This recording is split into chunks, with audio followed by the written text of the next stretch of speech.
Pra ver se a minha comida tá esquentando no micro-ondas. Menino. Vamos lá com frequência. Ana Beatriz. Tá aqui. Deixa eu ver. Guilherme, que a frequência é pouquinha, né? Oi, presente. Yasmin, né? Deixa eu ver quem mais. Olivia Maria. Temos Maria Clara também e Maria Isabel. Isso. O Ângelo acabou de chegar. Caroline também. Número 13, né? Deixa eu ver. Maria Clara, Lívia, Maria Isabel, a Letícia.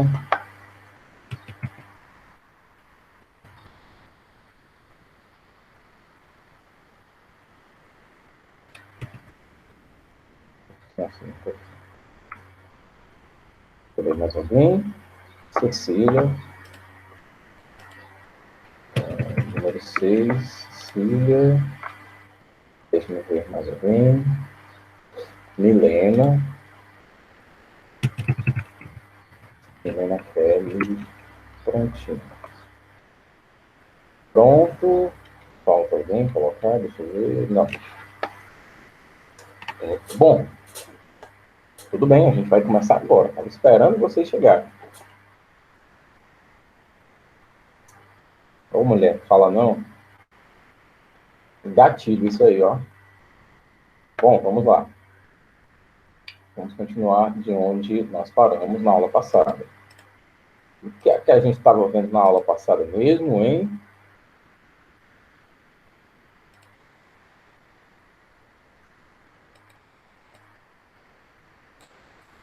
Eu vocês.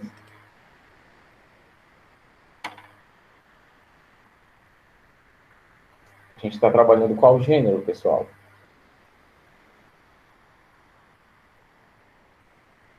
O gênero é épico, não é verdade? Nós vimos a Odisseia. Eu resumi ela aqui, ó, numa aula. Eu contei para vocês sobre os valores de homem, os valores heróicos que o Homero quis estabelecer para o homem grego. Até, quem foi que disse? A Yasmin disse que eu estava bajulando o tal do Odisseu. Estava mesmo, porque ele é um herói ideal, perfeito, vamos dizer assim. Homem honesto, leal, fiel, principalmente a sua esposa, onde a gente pode notar que depois de quase 18 anos de separação, quer dizer, eles não haviam se divorciado, certo? O Odisseu partiu para uma batalha, deixou Penélope no castelo. Quase 18 anos depois, Odisseu ainda era aquele homem que só tinha olhos apaixonados para Penélope, e Penélope só tinha olhos para o seu amado esposo. A gente nota aqui o estabelecimento de valores morais que Homero quis deixar bem alicerçados, certo? Mas com foco no herói Odisseu, temos ali as características de herói astuto, corajoso, honesto, leal, fiel, como eu já falei, dentre outras. A gente nota que era esse modelo de herói que Homero quis estabelecer. Também a gente nota que, diferente do herói do romance, que vocês vão ver próximo ano, diferente do herói do romance, o herói épico, ele é um herói popular. Não no sentido de que ele é famosinho, né? Não no sentido de que ele é um herói blogueirinho, não é isso. Popular no sentido de que ele é um herói do povo, é um herói de todos. Os seus feitos heróicos são de serventia para toda a população, certo? Não é à toa que a leitura, aliás, a literatura épica, a literatura da epopeia, é uma literatura, no mundo antigo, até os dias de hoje, uma literatura popular, uma literatura simples, diferente do romance. É tanto que, em 1936, o literato Yorick Lukács escreveu um livro onde ele fala que o romance é a epopeia da burguesia. Ou seja, temos aqui a epopeia apontando diretamente para as camadas mais baixas da sociedade, para o povão, certo?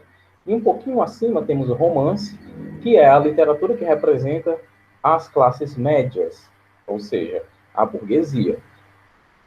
Por sinal, o livro é esse, é Romance como a Epopeia Burguesa. Até aqui todo mundo entendeu, recobraram a consciência do que nós estávamos vendo. Sim.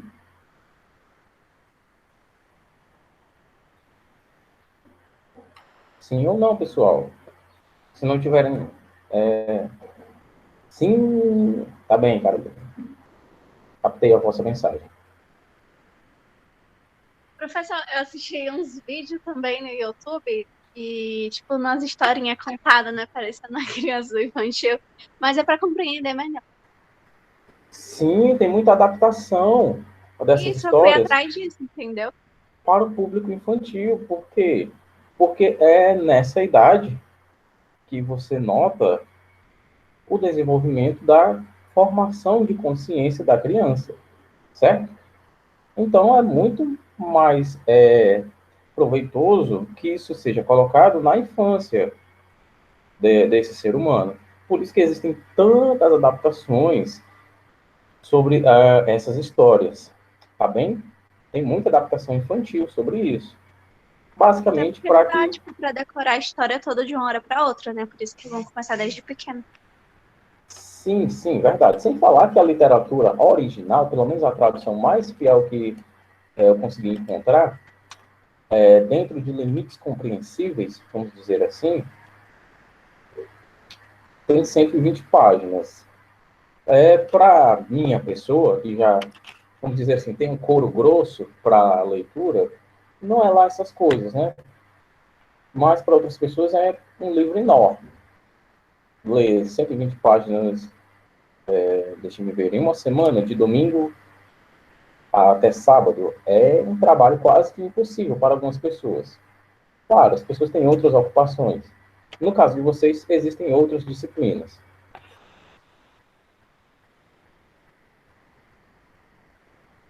Mas, só para que fique claro, tá? As adaptações são maravilhosas. Maravilhosas mesmo, porque elas trazem até uma linguagem... não tem outra palavra, uma linguagem bem mais compreensível do que a linguagem beirando o poético dessas narrativas aqui. Continuando, após termos estudado essa epopeia, que é uma das mais famosas do planeta, justamente devido a essas características de Odisseu, a gente vê uma história um pouco mais antiga. Aliás, estamos vendo. Eu vou trazer aqui para vocês o contexto histórico da obra de Gilgamesh, tá certo? Que era a epopeia que nós estávamos lendo, tá bem? Eu vou falar um pouco do contexto histórico e um pouquinho do contexto literário, tá bem? Que é o que está planejado para hoje, até porque tem muita coisa mesmo.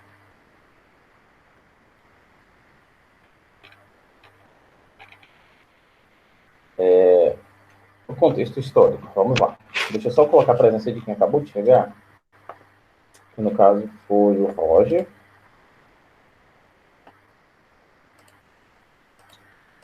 Francisco Roger, presente.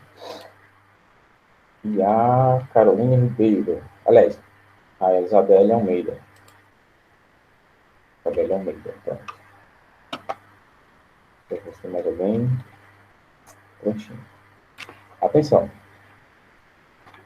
As escavações arqueológicas e a decifração dos textos ensinaram muito a respeito do contexto histórico e literário da epopeia, servindo de base até para as outras, para a compreensão das outras epopeias. Embora somente a última versão, a da biblioteca de Assurbanipal, tenha sobrevivido em forma relativamente completa. A impressão que se tem, deixa eu só aumentar aqui, prontinho. A impressão que se tem é que de todos os elementos mais importantes da história existiam como poemas separados na literatura suméria mais antiga. Lembrando, a epopeia de Gilgamesh foi escrita pelos sumérios. Como eu falei para vocês, por volta do ano 2000 antes de Cristo. E para quem não estava presente na aula passada, eu dei as seguintes informações. Atenção. Na epopeia de Gilgamesh, escrita há 2000 antes de Cristo, tá? Que fique claro, a epopeia de Gilgamesh é mais antiga do que o que nós temos como nascimento de Cristo. Lá, nesses textos, dizia que o homem foi criado do barro. Os deuses criaram um homem do barro. Também nesse texto dava a seguinte informação, de que os deuses haviam orientado um homem a construir uma arca, colocar sua família nessa arca, sua esposa e filhos, e colocar um número X de todos os animais existentes. Homem feito do barro é muito da literatura da Bíblia, não é verdade? A arca com a família de humanos e um par de todos os animais é muito da arca de Noé. O que os historiadores, não o professor Carlos, se bem que nessa aula de produção e de história também, todos nós somos historiadores, e produzir texto requer pesquisa, pode envolver história. Os historiadores afirmam que a literatura dos sumérios, inclusive a literatura de Gilgamesh, pode ter influenciado no contexto da literatura da Bíblia, tá certo? Já que tem essas semelhanças, dentre outras semelhanças com elementos que têm mais ou menos 3.000 anos a mais do que Cristo. São só informações, tá? Informações com uma carga de conhecimento. Aqui não tem nenhum traço de opinião, tá bem? Só informações.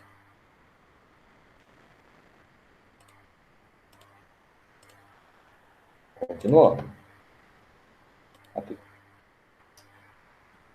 Poemas estes que podem ter sido, e é quase certo que foram, compostos e recitados oralmente, muito antes de terem sido registrados em forma escrita, embora nenhum elemento da história possa ser posterior à destruição de Nínive, no século VII. Uma situação típica do terceiro milênio é discernível por detrás de grande parte da ação e provavelmente proporcionou seu contexto. A tradição por trás disso remonta, mais uma vez, à era anterior ao aparecimento da escrita, na fronteira entre a lenda e a história, um pouco depois do dilúvio, quando os deuses foram substituídos pelos mortais nos tronos das polis, as cidades-estado. As escavações mostram que a civilização suméria arcaica do começo do terceiro milênio, também chamada de civilização do antigo período dinástico, é posterior aos sinais de enchentes constatados em vários sítios importantes. Passando um pouquinho disso aqui, do contexto histórico, vamos para o contexto literário. Sobreviveram da literatura sumária 5 poemas relacionados a Gilgamesh. Destes poemas, 2 foram utilizados e combinados com material mais recente, nesta versão, que é Gilgamesh e a Terra dos Vivos e fragmentos da morte de Gilgamesh. Tem um pouquinho mais de coisa, mas eu tenho um receio de não dar tempo. Sobre o herói da epopeia, isso aqui a gente já viu bastante, né? Deixa eu ver aqui alguma coisa no chat. Não.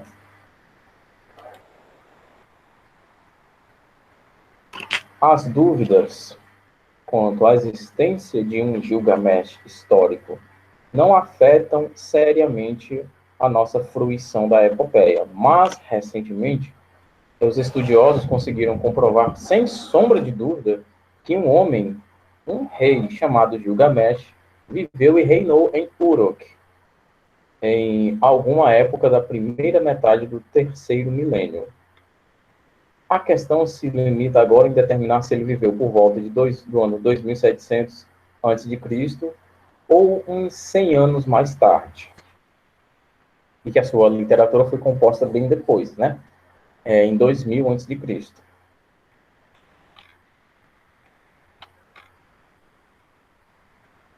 Os principais deuses. Ah, professor, o senhor está contextualizando demais. É porque é o seguinte, caso vocês não lembrem, sobre a Odisseia, nós fizemos um ensaio, não foi?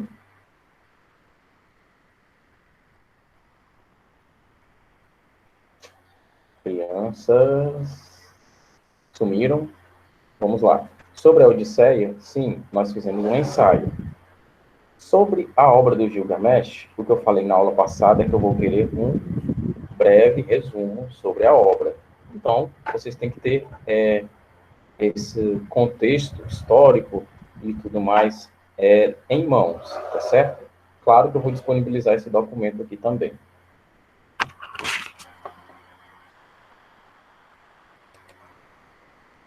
Espera aí, botão errado, botão certo. As cidades da Mesopotâmia compartilhavam um mesmo panteão, mas os deuses não eram cultuados em todas as partes, sob os mesmos nomes. Isso aqui está muito também para o contexto histórico da cidade e do reino de Uruk, mais do que para a obra. Agora a gente vai chegar numa parte interessante, que é a parte da invocação, já, tá certo? Da narrativa. Embora os deuses desempenhem papéis importantes na epopeia, como a gente sabe, tem aquele momento da invocação, que no caso da Odisseia é quando Atena vai ajudar Telêmaco a encontrar o Odisseu e, consequentemente, vai ajudar o Odisseu a voltar para casa, o seu reino em Ítaca. Aqui a gente também tem, obviamente, um papel importante dos deuses.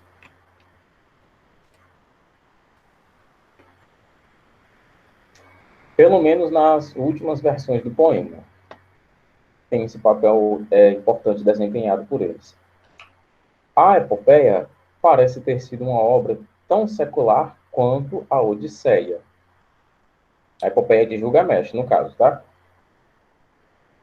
Mesmo contendo elementos quase religiosos, como as lamentações pelos mortos e as composições formalizadas sobre a sabedoria, não há indício de que fosse recitada em rituais religiosos, como acontecia com o poema babilônico sobre a criação. Esses poemas não atribuem a Gilgamesh nascimento fantástico, lendas de infância, como outros heróis de cultos folclóricos.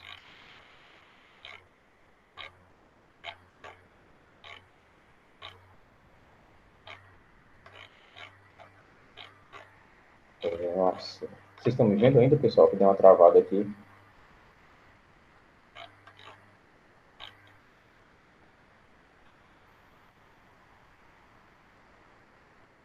Pessoal,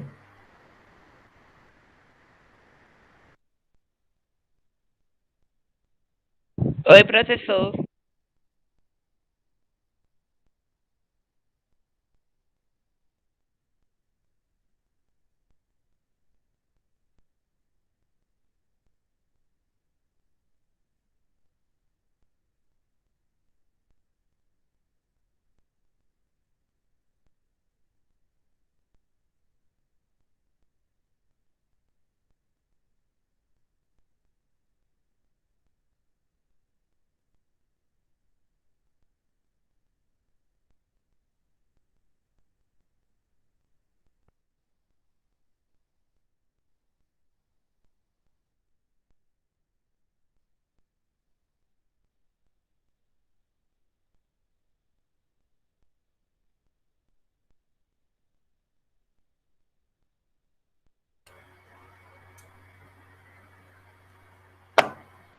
Pessoal, destravou aí para vocês também?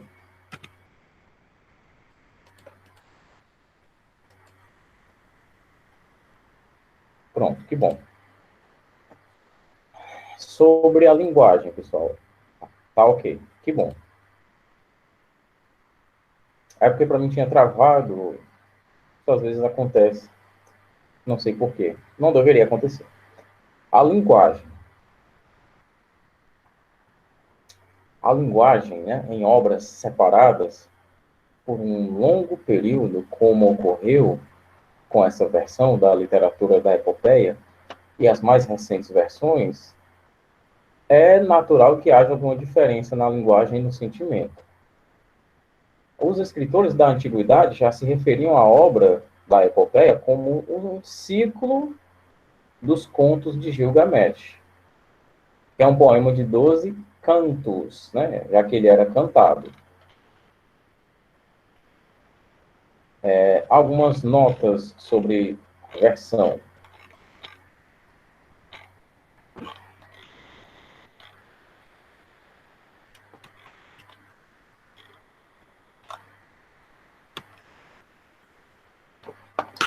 Vamos começar. Agora eu vou ler, né, o comecinho da história, tá bem?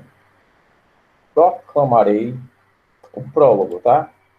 Como a gente sabe, a epopeia tem uma apresentação. Tem um prólogo, que é a introdução, e tem um epílogo, que é o encerramento.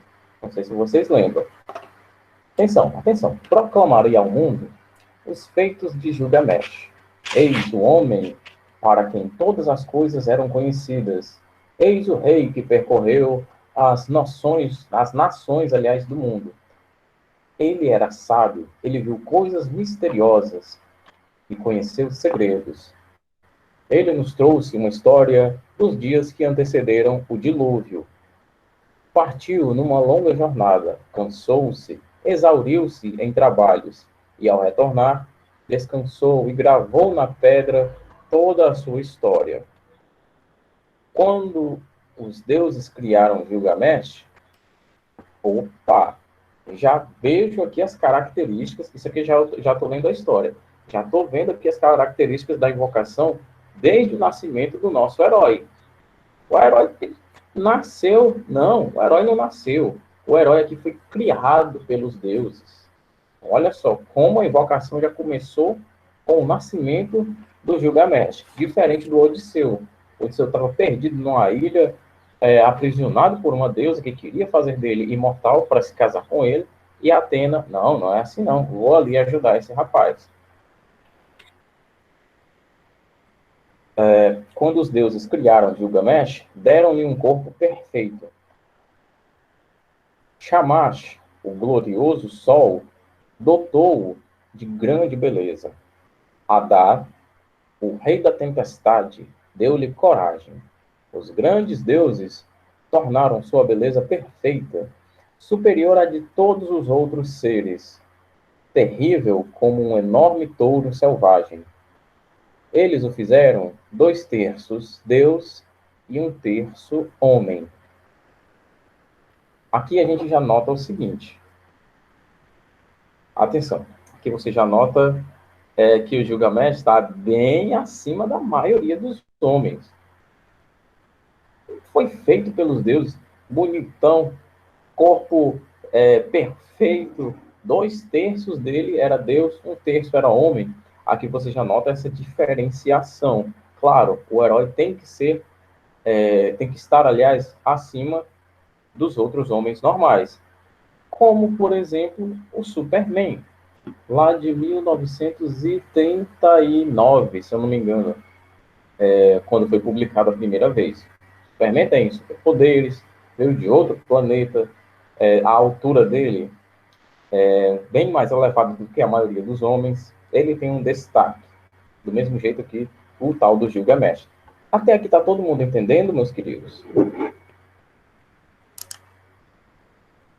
Está alguma coisa embaralhada? Sim, né? Notem que dá para a gente notar características da literatura do Gilgamesh e encaixar no gênero da epopeia basicamente a cada frase, certo? Então dá para fazer um resumo bem bacana. Em Uruk, ele construiu muralhas, grandes baluartes, e o abençoado templo de Eana, consagrado a Anu, o deus do firmamento, e a Ishtar, a deusa do amor. Olhai-o ainda hoje, e a parte, aliás, exterior, por onde corre a cornija, tem o brilho do cobre. Sua parte interior não conhece rival. Tocai a soleira, ela é antiga. Aproximai-vos de Eana, a morada de Ishtar, Nossa Senhora do Amor e da Guerra. É inigualável. Não há homem ou rei que possa construir algo que se equipare. Subi as muralhas de Uruk. Digo, caminhai por cima delas. Observai atentamente o terraço da fundação. Examinai o trabalho de alvenaria.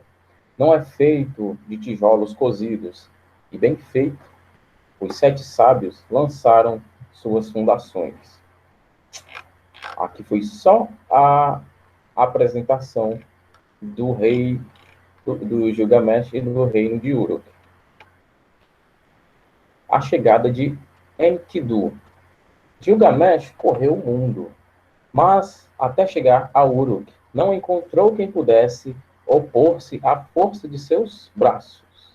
Entretanto, os homens de Uruk murmuravam em suas casas. Gilgamesh toca o sinal de alarme para se divertir. Sua arrogância, de dia ou de noite, não conhece limites. Não há pai a quem tenha sobrado um filho, pois Gilgamesh os leva todos. Até mesmo as crianças. E, no entanto, um rei deveria ser um pastor para seu povo. Sua luxúria não poupa uma só mulher, nem a filha do guerreiro, nem a mulher do nobre. No entanto, é este o pastor da cidade, sábio, belo e resoluto. Fecha aspas. Os deuses escutaram o lamento do povo.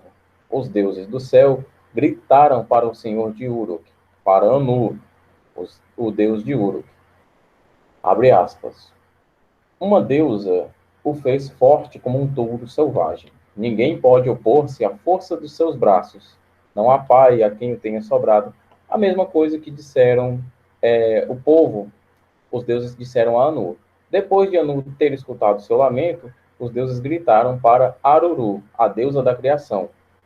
Vós o fizestes, aliás, ó Aruru, criai agora um outro igual, que seja tão parecido com ele quanto o seu próprio reflexo, que seja seu segundo eu, coração tempestuoso com coração tempestuoso, que eles se enfrentem e deixem Uruk em paz. Notem aqui o seguinte, curiosidade, não é? Como os deuses não queriam simplesmente desfazer o que fizeram, ou seja, assassinar Gilgamesh, o que acontece?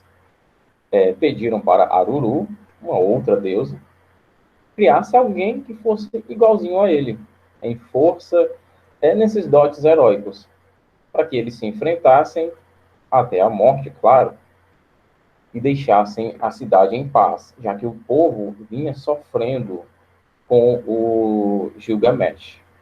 Até aqui todo mundo entendeu também, né? Continuando. Sim. Então, a deusa concebeu em sua mente uma imagem cuja essência era a mesma de Anu, o deus do firmamento. Ela mergulhou as mãos na água e tomou um pedaço de barro. Ela o deixou cair na selva, e assim foi criado o nobre Enkidu. Havia nele virtudes do deus da guerra, do próprio Ninurta. Seu corpo era rústico, seus cabelos como os de uma mulher. Eles ondulavam como o cabelo de Nizaba, a deusa dos grãos. Ele tinha o corpo coberto por pelos emaranhados, como os de Samucã, o deus do gado. Ele era inocente a respeito do homem, e nada conhecia do cultivo da terra. Enkidu comia grama nas colinas, junto com as gazelas, e rondava os poços de água com os animais da floresta, junto com os rebanhos de animais de caça.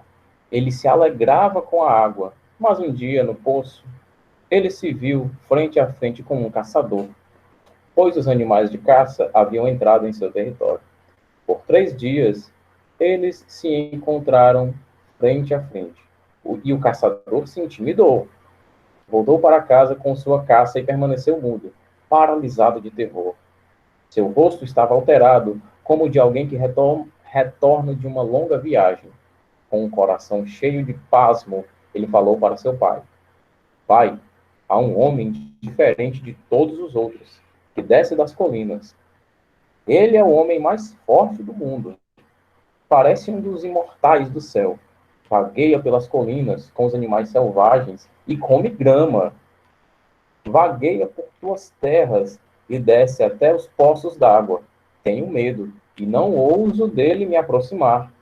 Ele tapa os buracos que cavo e destrói as armadilhas que preparo para a caça. Ele ajuda as feras a escapar. E agora elas elas escorregam por entre meus dedos. Então, olha só, pessoal, a nobreza, a pureza no coração do Enkidu. Ele não quer os animais sendo assassinados. Ele é uma pessoa que convive com os animais selvagens. Até mesmo ele se comporta no aspecto da alimentação. Ele come da grama também. Ele não tem essas características nem de longe animalescas, num sentido negativo, que o Gilgamesh tem de cabo a rabo.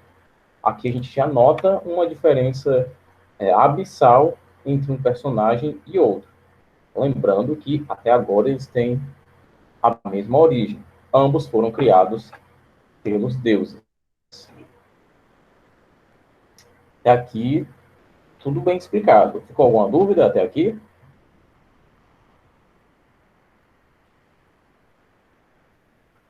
Sim, no, sem dúvidas. Não há dúvidas, no doubts. Nenhuma dúvida. Então vai dar para ler, comparar com o gênero e resumir, né? Continuando. Peraí, só um momentinho. Acho que entrou alguém que eu não coloquei. Peraí. Não coloquei. Ok. Continuando a história. Seu pai abriu a boca e disse ao caçador: Filho, em Uruk vive Gilgamesh. Ninguém jamais o venceu. Ele é tão forte quanto uma estrela do céu. Vai a Uruk, encontra Gilgamesh e exalta-lhe a força deste selvagem.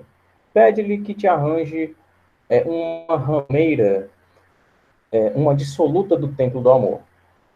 Retorna com ela e deixa que seu poder subjugue este homem. Da próxima vez que ele descer para tomar água no poço, ela estará lá. E quando a vir, acenando para ele, vai abraçá-la e os animais passarão a repudiá-lo. Quando o caçador... o caçador partiu para Uruk e se dirigiu a Gilgamesh, dizendo, abre aspas, um homem diferente de todos os outros anda vagueando por nossos pastos. Ele tem a força de uma estrela do céu e tenho medo de aproximar-me dele. Ele ajuda as presas a escapar e tapa e destrói as minhas armadilhas. Gilgamesh disse, caçador, volta, leva contigo uma rameira, no caso uma mulher, certo? No poço, ele a verá acenando, e ele a tomará em seus braços, e os animais da selva certamente passarão a repudiá-lo. Então, o caçador retomou, levando consigo a rameira. Após 3 dias de viagem, eles chegaram ao poço, E lá se sentaram a rameira e o caçador, frente a frente, e se puseram a esperar pela chegada dos animais. Por 2 dias o caçador e a rameira ficaram lá, mas no terceiro dia eles chegaram. Chegaram para beber água, e Enkidu estava entre eles. As pequenas criaturas selvagens regozijaram-se com a água, né? Tiveram prazer em tomar a água. E entre elas, Enkidu, que comia grama junto com as gazelas e nascera nas colinas, ele a viu, aliás, e ela o viu, na rameira, o selvagem vindo das distantes colinas. O caçador disse à rameira: lá está ele. Agora, mulher, não tenha vergonha. Anda e o acolhe. Deixe que ele te veja. Deixe que ele a possua. Quando ele chegar perto, se entregue aos braços dele. Ensine-o as suas artes, para que os animais da colina passem a repudiá-lo. Ela não teve pudores em tomá-lo em seus braços, e acolheu de bom grado o ávido Enkidu. Ele tomou-a nos braços e murmurou palavras de amor, e ela o ensinou as suas artes. Por 6 dias e 7 noites ficaram ali, pois Enkidu se esqueceu do seu lar nas colinas. Porém, ele voltou para os animais selvagens. Mas agora, ao vê-lo, as gazelas punham-se em disparadas. As criaturas agrestes fugiam quando delas ele se aproximava. Enkidu queria segui-las, mas seu corpo parecia estar preso por uma corda. Seus joelhos fraquejavam quando tentava correr. Ele perdeu sua rapidez e agilidade, e todas as criaturas da selva fugiram. Enkidu perdeu sua força, pois agora tinha conhecimento dentro de si, pois agora tinha um conhecimento dentro de si e os pensamentos de um homem que ocupavam seu coração. E aí, pessoal, interessante, sim ou com certeza?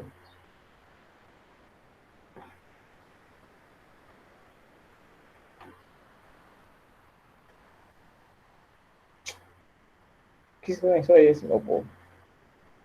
Interessante, né? É uma literatura bem interessante. Não sabe, Isabelle? Como assim não sabe? Não é interessante, não, essa história? Olha, é a literatura mais antiga que se tem registro na história da humanidade. E ela já foi escrita com essa imensa sofisticação. Na minha opinião, na minha, tá? Eu não estou menosprezando a opinião de ninguém. Na minha opinião, é uma literatura que merece joelhos, merece palmas. Não é à toa que ela é consagrada até hoje. Enfim, vocês têm acesso a essa obra. É a última coisa que foi postada na nossa turma, no dia 28 de agosto. Mas eu vou fazer o seguinte, eu vou sempre, onde a gente parou de ler, eu vou fatiar o texto e eu vou colocar lá, tá bem? Lembrando, essas obras, a Odisseia e a Epopeia de Gilgamesh, é o que a gente vai estudar, continuar estudando, aliás, tá certo? Bom, vou ficando por aqui, a gente continua amanhã, a gente continua amanhã. Paramos aqui na página 4 da história. E é isso, meus queridos. Um abraço em todo mundo. Até amanhã. E façam a leitura do que estiver no Google Sala de Aula, tá bom? Até mais.